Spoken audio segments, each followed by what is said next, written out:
जरा सोचो, तुम अपने दोस्तों के साथ एक युद्ध पर जाओ और वहां पर एक एक करके तुम्हारे दोस्त मारे जाने लगे, लेकिन तुम्हें एक ऐसा इंजेक्शन मिल जाए जो मरे हुए इंसानों को जिंदा कर दे और साथ ही अमर भी। आज की इस मूवी में कुछ ऐसा ही होता है जब अमेरिकन सोल्जर जर्मनी में युद्ध के लिए जाते हैं। तो चलिए कहानी सुनते हैं। कहानी की शुरुआत होती है और हमें दिखाया जाता है कि अमेरिका और जर्मनी का युद्ध चल रहा है और इस युद्ध में लड़ने के लिए अमेरिका की सेना अपनी एयर फोर्स के साथ मिशन पर जा रहे होते हैं। यहाँ पर इनका कैप्टन उन्हें इस मिशन के बारे में जानकारी देता है और ये सभी लोग फ्रांस जा रहे थे, जहां पर फ्रांस के एक शहर पर जर्मनी ने अपना कब्जा कर रखा था और वहां के एक चर्च पर जर्मनी ने अपना रेडियो का कम्युनिकेशन टावर लगा रखा है, जो कि एक जैमर की तरह काम कर रहा था। यानी कि जब तक वो टावर वहां पर रहेगा ये लोग युद्ध नहीं जीत सकेंगे। और ये सभी सैनिक उसी टावर को गिराने जा रहे थे, लेकिन ये नहीं जानते थे वहां जाने के बाद इन्हें एक और सच्चाई का सामना करना पड़ेगा, जिसे देखकर इनके होश खराब हो जाते हैं। इनके पैरों तले की जमीन खिसक जाती है। खैर, अब ये सभी लोग अपनी लोकेशन के पास पहुंच जाते हैं और तभी इनके प्लेन पर हमला होता है। प्लेन में आग लग जाती है, वो गिरने लगता है, जिसके चलते ये सभी लोग प्लेन से जंप कर जाते हैं। प्लेन क्रैश हो जाता है। अब इसके बाद हम इस मूवी के मेन कैरेक्टर बॉयज को देखते हैं, जो कि पानी से बाहर आता है क्योंकि वह पानी में गिरा था। इसी वजह से उसकी जान तो बच जाती है, लेकिन उसके बहुत सारे साथी मारे गए थे। अब इसके बाद एडवर्ड अपने साथियों को खोजने लगता है और उसे उसका साथी फोर्ड दिखाई देता है। अब ये बचते हुए जंगल में जाते हैं, जहां पर इनके 3 और साथी इन्हें मिल जाते हैं। अब इसके बाद यह पांचों मिलकर उस टावर की तरफ बढ़ने लगते हैं, लेकिन तभी इनके एक साथी का पैर लैंडमाइन पर पड़ता है, जिससे वो ब्लास्ट हो जाता है। उसकी जान चली जाती है। यह देखकर उसके के बाकी साथी डर जाते हैं और अब ये 4 लोग ही बचे थे। इन सभी को जल्द से जल्द इस मिशन को पूरा करना था, इसीलिए ये लोग आगे बढ़ने लगते हैं। तभी उन्हें जंग में एक लड़की मिलती है, जो कि युद्ध में मरे हुए सैनिकों का सामान चुरा रही थी। अब कॉर्पोरल फोर्ड उस लड़की से पूछताछ करते हैं। इन्हें पता लगता है कि इस लड़की का नाम क्लोए है और ये भी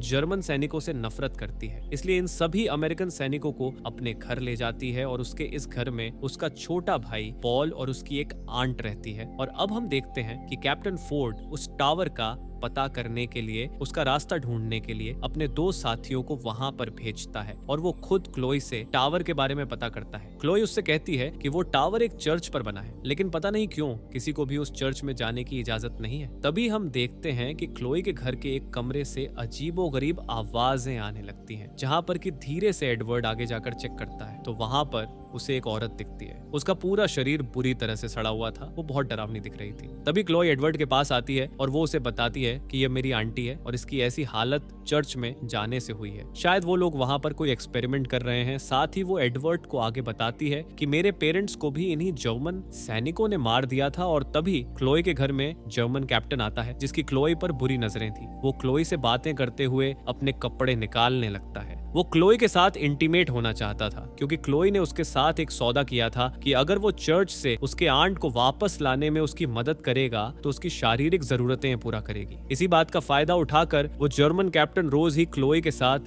गलत काम किया करता था, लेकिन आज क्लोई उसे ऐसा करने से रोकती है, क्योंकि आज उसके घर में और भी लोग थे, जिसे कि क्लोई ने ऊपर छुपा दिया था और वो ऊपर से उसे देख रहे थे। ये बात क्लोई को पता थी, लेकिन वो कैप्टन क्लोई के साथ जबरदस्ती करने लगता है और ऐसा होते हुए कैप्टन फोर और एडवर्ड ऊपर की मंजिल से देख रहे थे। ऐसा होते देखकर एडवर्ड पीछे से आकर उस जर्मन कैप्टन को गन पॉइंट पर ले लेता है। फिर कैप्टन फोर्ड आकर उसे रस्सी से बांध लेता है। इसके बाद एडवर्ड अपने उन 2 साथियों को ढूंढने के लिए जाता है, जो कि टावर के रास्ते का पता लगाने के लिए गए थे। वो अभी तक वापस नहीं आए थे, लेकिन तभी अचानक उसके पीछे एक जर्मन सैनिक का कुत्ता पड़ जाता है। वो उससे बचने के लिए भागता हुआ एक ट्रक में चढ़ जाता है और अब एडवर्ड इस ट्रक का मंजर देखकर घबरा जाता है। वो देखता है कि यह पूरा ट्रक लाशों से भरा हुआ था और ये लाशें चर्च में बने बेस कैंप में ले जाई जा रही थी। एडवर्ड इन लाशों के साथ ही छिपता हुआ किसी तरह से इस चर्च के अंदर पहुंच जाता है और अब आगे जो होता है वो इतना भयानक होता है कि उसे देखकर एडवर्ड के भी होश उड़ जाते हैं। पर जब अंदर जाता है तो वो देखता है कि यहाँ पर एक रिसर्च लैब बनी हुई है। यहाँ पर लोगों के जिंदा और मुर्दा शरीर पड़े हैं और वो आगे जाकर एक ऐसी जगह पर पहुंचता है। यहाँ पर वो देखता है कि कुछ लोगों को बैग में बांधकर यहाँ पर लटकाया हुआ है। है और उनके शरीर से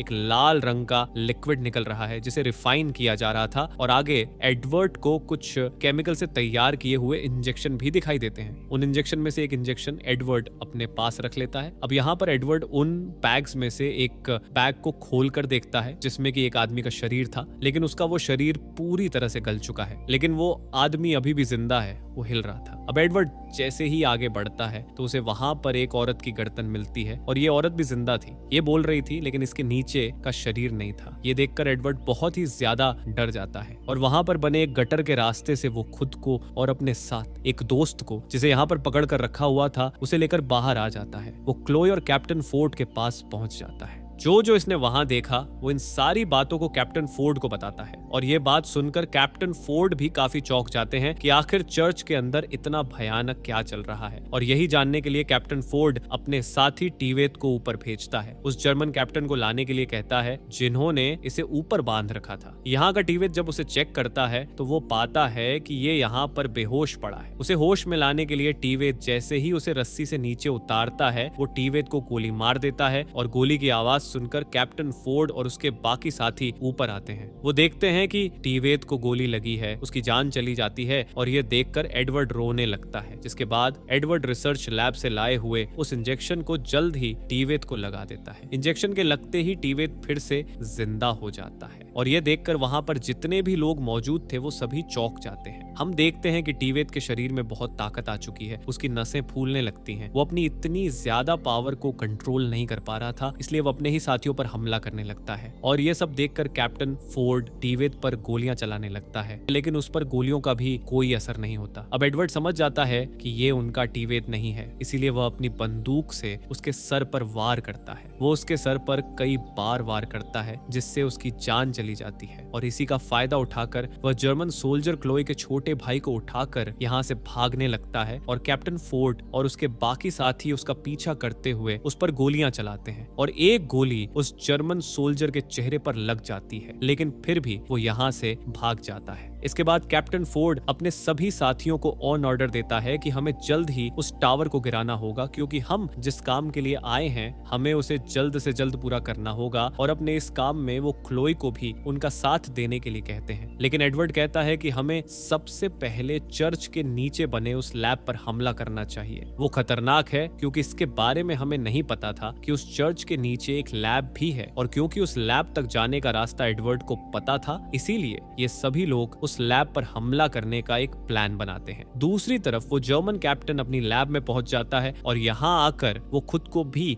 एक इंजेक्शन लगा आता है जो कि उसी केमिकल से बना है और ये एक ऐसा इंजेक्शन है जिसका यूज करके इंसानी शरीर को ऐसा बना दिया जाता है जिससे उस पर किसी भी हथियार का असर नहीं होता है। और इसी केमिकल इंजेक्शन की मदद से जर्मन सैनिकों ने उन लाशों पर ये इंजेक्शन लगाकर उन पर एक्सपेरिमेंट करके एक ऐसी सेना तैयार कर दी थी जो कि कभी भी नहीं मरेंगे और जो मरे हुए सैनिक हैं उन्हें भी इंजेक्शन लगाकर जिंदा कर लिया जाए। इसके बाद आगे हमें फोर्ड और उसके उन सभी साथियों को दिखाया जाता है जिनका प्लान पूरी तरह से तैयार था। लैब पर हमला करने के लिए जाते हैं, जिसके बाद इनकी जर्मन सैनिकों के साथ एक बहुत ही खतरनाक फाइट होती है और इसके बाद कैप्टन फोर्ड रेडियो पर इस कैंप में एक बम लगाता है और दूसरी तरफ एडवर्ड इस रिसर्च लैब में बम लगाता है। तभी अचानक से कैप्टन फोर्ड का सामना उसी जर्मन कैप्टन से हो जाता है जिसे कि इन्होंने पहले बांधा था, लेकिन अब इस सोल्जर ने अपना शरीर उस इंजेक्शन से इतना पावरफुल बना लिया है जिसे कि कैप्टन फोर्ड उससे मुकाबला नहीं कर सकता था। तो जर्मन कैप्टन अब कैप्टन फोर्ड को बुरी तरह से पीटने लगता है। ये देखकर कैप्टन फोर्ड भी अपने आप को इंजेक्शन लगा लेता है और अब इन दोनों के बीच